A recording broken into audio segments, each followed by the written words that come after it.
আন্টির সঙ্গে তুমি এরম ভাবে কেন কথা বলছো? একদম ভালো আন্টির সঙ্গে এরম ভাবে কথা বলবে না। বুকান,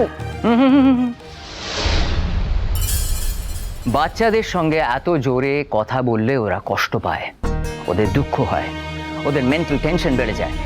তুমি যদি বুকানের সঙ্গে এইভাবে ব্যবহার করতে থাকো, আমি বাধ্য হব কোর্টে গিয়ে নালিশ করতে আবার, যে আমার বাচ্চার সুস্থভাবে গড়ে ওঠার জন্য যে মেন্টাল স্পেস দরকার সে সেটা পাচ্ছে না। Be careful June. আমার মনে হয় বুকানও যদি যায় কোর্টে আমাকেই সায় দেবে। ও সেই কথাই বলবে যে এখানেও ভালো নেই। তোমরা সবাই মিলে আমার পেছনে লেগেছো নাকি? সবাই মিলে নয় জুন, কিন্তু কেউ না কেউ তো লেগেছে, নয়তো তোমাদের দুজনের চাকরি একসঙ্গে যায় কি করে? যাকে জুন, শোনো, তুমি কি করবে সেটা ঠিক করে এবার। এক্সকিউজ মি, আমি কি করব সেটা আমি ডিসাইড করব।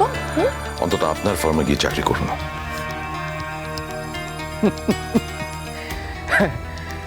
অনিন্দবাবু, পৃথিবীতে সবকিছুর গ্যারান্টি দেওয়া যায় না। খুব কম জিনিস আছে যার গ্যারান্টি হয়। আমার কাছে হয়তো আপনাকে চাকরি করতে হলো না, কিন্তু এমন কি কোনো গ্যারান্টি আছে যে যে মানুষটাকে আপনি উপেক্ষা করে গেছেন সারা জীবন, তার কাছে আবার আপনাকে হাত পাততে হবে না, তার হেল্প নিতে হবে না? সেই গ্যারান্টি কি আপনি দিতে পারেন? আসলে মানুষ যা করে না তার ফলটা সে পেয়ে যায়, জানেন, আজ নয় তো কাল। বলি তুমি এত সাপ সাপান্তর করছো কেন আমার ছেলেটাকে? ও কি করেছে কি? তোমার সঙ্গে সম্পর্ক ছিল না, জুন কি ওর জীবনটাকে এইভাবে নষ্ট করতো নাকি?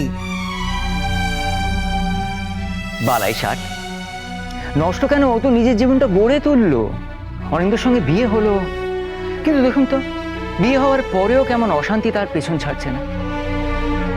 চাকরিটা চলে গেল, এটা যে কি করে হলো ভগবান জানে। আর যে কারণে, যে অভিযোগের জন্য তার চাকরিটা গেল, অনিন্দেরও চাকরিটা গেল, সেই অভিযোগটা তো তাদের পেছন ছাড়বে না। কোথায় গিয়ে তারা অ্যাপ্লাই করবে? কোথায় চাকরি পাবে বলুন তো? যাই হোক, চেষ্টা তো করতেই পারে। আর যা বলছিলাম, আমার ছেলের খরচা যদি ও চালাতে পারে ভালো, যদি না পারে হাত তুলে দিক, সারেন্ডার করুক। আমার ছেলের দায়িত্ব আমি সম্পূর্ণ নেব। আজকে সুযোগ বুঝে সবাই ওর সঙ্গে খারাপ ব্যবহার করছে। তুমি দেখতে পাচ্ছ তো? আর যার জন্য আমাদের এই অবস্থা, আমার এই অবস্থা, সে কিন্তু দাঁড়িয়ে আছে, সে এখানেই আছে, তুমি তাকে টলারেট করছো। তোমার বাবা তার জন্য বাড়িও লিখে দিয়েছেন। বারবার এক কথা বলো না জুন, বারবার ওই একই অভিযোগের আঙুল আমার দিকে দয়া করে তুলো না।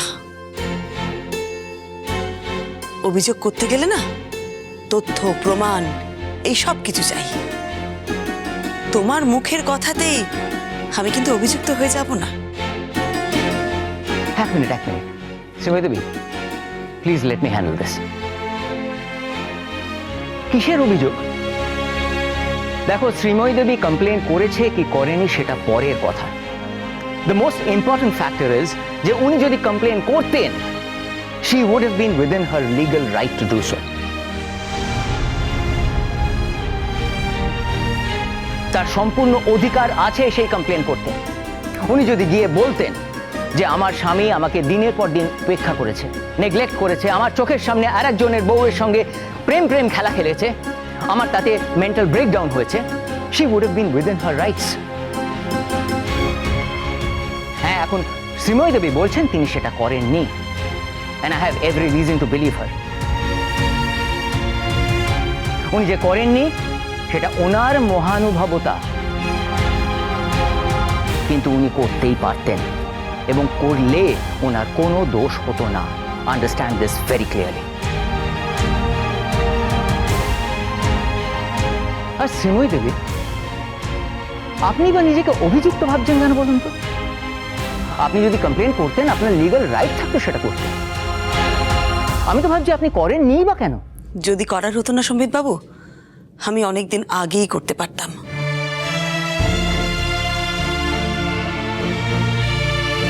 তাহলে কি ওরা বিয়েটা করতে পারত? আমি কিন্তু ওই ধরনের মানুষ নই, অতটা নিচে আমি কখনোই নামতে পারবো না। আমার স্বামী আমার সঙ্গে সুখী নন, তিনি অন্য একজনের সাথে সুখী। তিনি যার সাথে সুখী তার সাথে যাতে উনি সুখ পান, আমি সেই ব্যবস্থাই করেছি। হ্যাঁ, একটা সময় অবশ্য উনি বুঝেছেন যে সুখের পেছনে উনি ছুটেছিলেন সেটা আসলে মরীচিকা। সেই জন্য উনি বিয়ের আসর থেকে পালিয়েও গিয়েছিলেন। আমি অবশ্য ওনাকে ফিরিয়ে এনেছিলাম। হ্যাঁ, তার কারণ তুমি জানতে যেদিনকে আমি বিয়ে করবো তার পরের দিন আমার চাকরিটা যাবে। ইউ নিউ দ্যাট আগে থেকে। তোমাকে না আমি মাঝে মাঝে অবাক হয়ে দেখি, জানো তো, সত্যি একই মানুষের কত রূপ। তুমি নিজেও বোধহয় সেটা জানো না, তাই না? তোমার আগের দিনের কথা আর আজকের কথা, তার মধ্যে সত্যি আকাশ পাতাল তফাৎ। একটা কথা বলো তো, তোমার কাছে কি কোনো প্রমাণ আছে যে আমি এই কাজটা করেছি? একটা কথা বলি তোমাকে, তোমার জন্য নয় বা তোমাদের জন্য নয়, যেহেতু একটা অভিযোগ আমার বিরুদ্ধে উঠেছে, সেই জন্যে নিজের কাছে প্রমাণ করার জন্য আমি একটা প্রমাণ জোগাড় করবই। আমি তোমার অফিসে যাব আজই, সেটা আমি তোমাকে জানিয়ে রাখলাম। আমি তোমার কাছে হাত জোড় করছি, যা করেছো অনেক করেছো, আর করো না। ওই অফিসে তো আমাদের আর কোনো এন্ট্রি নেই, ওই অফিসে তো আমরা যাচ্ছি না। তুমি ওখানে গেলে আমি আমার চাকরিটা ফেরত পাবো না। It's gone. প্লিজ আগ বাড়িয়ে আর কিছু করতে চেও না, হাত জোড় করছি। যাক না, ওকে কে অফিসে ঢুকতে দেবে? আমরা ছিলাম আমাদের চাকরির কাছে, এখন এই অবস্থায় ওকে কে ঢুকতে দেবে? ঢুকতে না দিলে সেটা আমি বুঝে নেব। কে ঢুকতে দিল কে ঢুকতে দিল না সেটা আমাকেই বুঝতে দাও না। তুমি কেন এর মধ্যে কথা বলতে আসছো? কিন্তু আমার সত্যিই জানা দরকার কে এই অভিযোগটা করেছে। আচ্ছা আচ্ছা, ধরে নিন আমিই করেছি অভিযোগটা, কিন্তু তাতে কি এসে গেল? The fact of the matter is অভিযোগটা সত্য। শুধু শুধু ধরে নিতে যাব কেন সম্বিত বাবু? আমার নামে যখন কথাটা উঠেছে তখন প্রমাণ আমার চাই। আমি আর কারো কোনো কথা এমনি এমনি মেনে নেব না। এমনি এমনি সব কথা মেনে নিয়ে আমি এত বছরে অনেক ভুল করেছি। আর না, বুকান, আমি উপরে যাচ্ছি। আমিও তোমার সঙ্গে যাব। বুকান, এখন তুমি কোথাও যাবে না। এই এক ছেলে হয়েছে বাবু, মার থেকে অন্যকে সবসময় তো আজ বেশি করে, আর অন্যদেরও তো দেখি মার থেকে মাসির দরদ বেশি। পারলে ওকে আটকে রাখুন না, আমি তোকে জোর করে নিয়ে যেতে চাইছি না। সব মায়াই যখন কাটিয়ে ফেলেছি, এইটুকুনি মায়া নয় কাটিয়ে ফেলবো।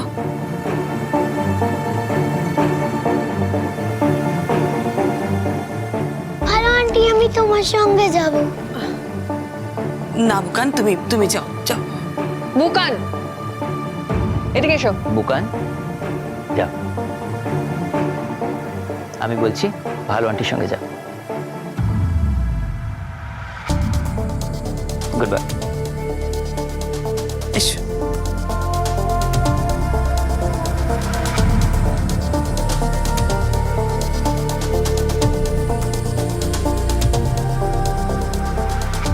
যাক, আমি আজকে আসি। আমার যা বলার আমি তো বললাম। আর দেখো জুন, তুমি যেটা বলছো না সেটা সম্ভব নয়।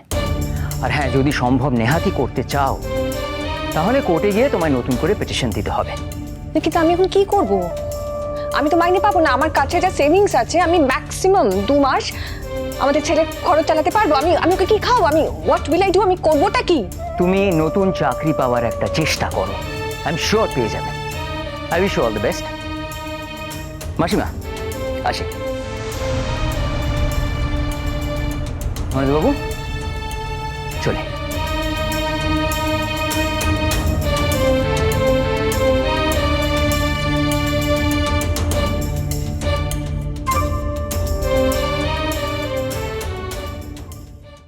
দেখুন, আমাদের কিছু করার ছিল না। এরকম ঘটনা আগে এই অফিসে ঘটেনি। এটা এমনই একটা এক্সাম্পল, আমরা বাধ্য হয়েছি এরকম একটা এক্সক্লুসিভ পানিশমেন্ট দেওয়ার কথা ভাবতে। কিন্তু আমি তো আপনাদের কাছে কোনো অভিযোগ করিনি। আপনি করেননি, অভিযোগ করেছে জুন গুহর এক্স হাজব্যান্ড সম্বিত গুহ।